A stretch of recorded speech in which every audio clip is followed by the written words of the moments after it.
পিছনে বুজুর্গণ একরামদের কিতাব পড়ে দেখেন, আমাদের নবী রহমাতুল্লিল আলামিন। তারপরেই দেখেন দুনিয়ার জমিনে এমন কিছু পীরগণ ছিলেন যারা হাতের মধ্যে তসবিহ নিয়ে সুবহানাল্লাহ সুবহানাল্লাহ আলহামদুলিল্লাহ আলহামদুলিল্লাহ আল্লাহ নামের নাম জপতে জপতে বেঈমানদের আগুনের মধ্যে হেঁটে চলে গেছে। আগুন এক বিন্দু পরিমাণ ওই ব্যক্তির একটা পশম পুড়াইতে পারে নাই। যেমন সাইয়েদেনা হযরত ইব্রাহিম আলাইহিস সালাতু ওয়াস সালামকে আগুন কিছু করতে পারছিল, ঠিক তেমনি ভাবেই দুনিয়ার জমিনে এমন পিছনের নজির আছে যে আল্লাহর ওলিদেরকে লাঞ্ছিত করার জন্য, অপমানিত করার জন্য আল্লাহর ওলিদেরকে আগুনের মধ্যে ফেলাই দিয়েছিল। কিন্তু এক পাশ দিয়ে আল্লাহর ওলি হাতে তসবিহ নিয়ে গুনতে গুনতে আল্লাহর নাম জপতে জপতে আগুনের এপাশ দিয়ে ওপাশ দিয়ে বের হয়ে গেছে। আগুনে একটা বিন্দু পরিমাণের পশম পুড়াইতে পারে নাই। এর জন্য তো আল্লাহর ওলিদের কথা হলো, আল্লাহ আমি জান্নাত চাই না, আমি আপনাকে চাই। কাকে চাই? আমি আপনাকে চাই। কারণ কি রে ভাই, আল্লাহর ওলিরা বলেন, হযরত আব্দুল কাদের জিলানী রহমাতুল্লাহি আলাইহির কিতাবের মধ্যে ঘটনা আনছেন। আল্লাহর ওলি হযরত আব্দুল কাদের জিলানী যখন দোয়া করতেন আল্লাহর কাছে, তখন আল্লাহর কাছে হাতটা তুলে বলতেন, আল্লাহ দুনিয়ার জমিনে আপনার কাছে আমি হাতটা তুলেছি রে মালিক, আপনাকে আমি একটা কথা বলি, আমি এমন জান্নাত চাই না যে জান্নাতের মধ্যে আপনি নাই। আমার আসল কাজ হচ্ছে আপনার সাথে দিদার, আপনার সাথে সাক্ষাৎ।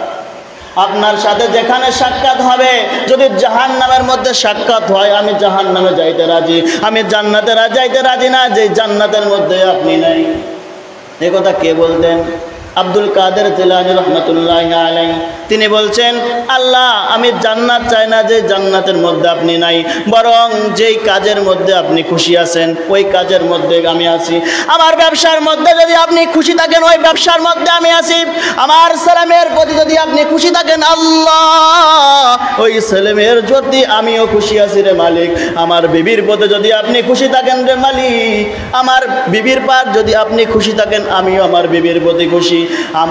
আমার এই ইবাদতের মধ্যে যদি আপনি খুশি থাকেন রে মালিক, আমিও আমার এই ইবাদতের মধ্যে খুশি আছি।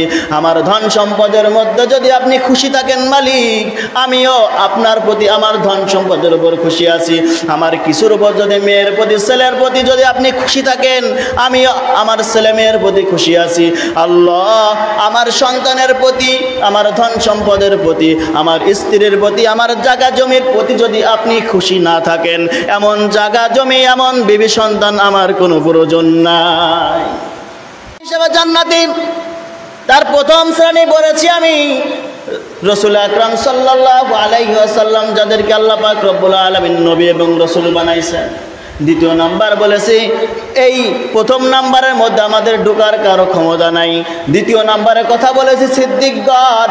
এই সিদ্দিকগণদের প্রতি আল্লাহ পাক রব্বুল আলামিন খুশি হয়ে গেছে।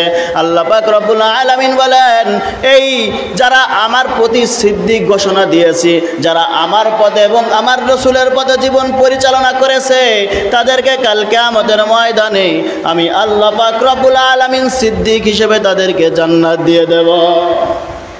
4 নম্বরে 3 নম্বরে রাসূল আরবি সাল্লাল্লাহু আলাইহি ওয়াসাল্লাম বলেন, এই 3 নম্বরে হচ্ছে শহীদগণ। কারা? শহীদগণ যারা আল্লাহর রাস্তায় জীবন দিয়েছে, যারা রাসূলের জন্য জীবন দিয়েছে, তাদেরকে একমাত্র শহীদ বলা হয়। বর্তমান তো শহীদ ভাত মাছ হয়ে গেছে। এক জায়গায় মৃত্যুবরণ করলেই আমরা বলি শহীদ। চাঁদাবাজ, সন্ত্রাসী চাঁদাবাজ চুরি করতে গেছে, ভিতরের খবর জানি না, আমরা বলেছি অমুক ব্যক্তি শহীদ, পিটিয়ে মেরে ফেলেছে। এমন হচ্ছে কি হচ্ছে না? নিতার জন্য জীবন দেওয়ার জন্য প্রস্তুত, নিতার জন্য জীবন দিয়ে দিচ্ছে, সামনে বুক পেতে দিচ্ছে, অথচ সে আল্লাহর পথে নাই, আল্লাহর রাসূলের পথে নাই। বুকটা পেতে যে গুলি খাইল, আপনারাই বলেন সে কি শহীদ? সে তো শহীদ নয়। আল্লাহর রাসূল বলেন যে আল্লাহর পথে, আল্লাহর রাসূলের পথে, ইকামতের দ্বীনের পথে, দ্বীনের জন্য যারা শহীদ হবে তারাই শহীদ। আমরা তো মৃত্যুবরণ করলেই শহীদ বলে দেই। অথচ রাসূল আরবি সাল্লাল্লাহু আলাইহি ওয়াসাল্লাম বলেন, যারা দুনিয়ার জমিনে দ্বীনের জন্য, আল্লাহর জন্য, আল্লাহর রাসূলের জন্য যারা শহীদ হয়, যারা আল্লাহর জন্য শহীদ হয়, তাদের কবর খুঁজে দেখো। যারা দ্বীন প্রচারের জন্য শহীদ হয়, তাদের কবরগুলি খুঁজে দেখো, তাদের লাশ কিয়ামতের দিন পর্যন্ত পচবে না। কবরের মধ্যে শহীদদের লাশ পচে না। কে শহীদ হইল না হইল কবর খুঁজে দেখেন, প্রমাণ পেয়ে যাবেন। আজ আপনার দলের জন্য আপনি জীবনটা দিয়ে দিলেন, আপনি কি শহীদ হয়েছেন না হয়েছেন আমি আপনি কেমনে জানি? হওয়ার সাথেই বলে দিই অমুক ব্যক্তি শহীদ হয়ে গেছে, অমুক ব্যক্তি বন্দুকের উপর গুলি চালাইছে, বন্দুকের উপর বুকটা পেটে দিয়েছে। আপনারাই বলেন সে কি নিজের জন্য করলো না আল্লাহর জন্য করলো না রসুলের জন্য করলো না, কি আমার আপনার নেতার জন্য করলো?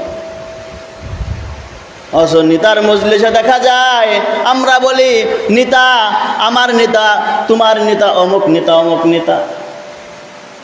অমুক নেতার চরিত্র ফুলের মতো পবিত্র আসলে কি না এটা জানার দরকার আছে না? জানা যায় কোন সময়? দেখেন পিছনে যে হালাতটা হয়েছে, সমস্ত নেতাদের কৃতিকর্মগুলো ফাঁস হচ্ছে, অথচ তাদেরকে আমরা সম্বোধন করছি ফুলের মতো চরিত্র, ফুলের মতো পবিত্র।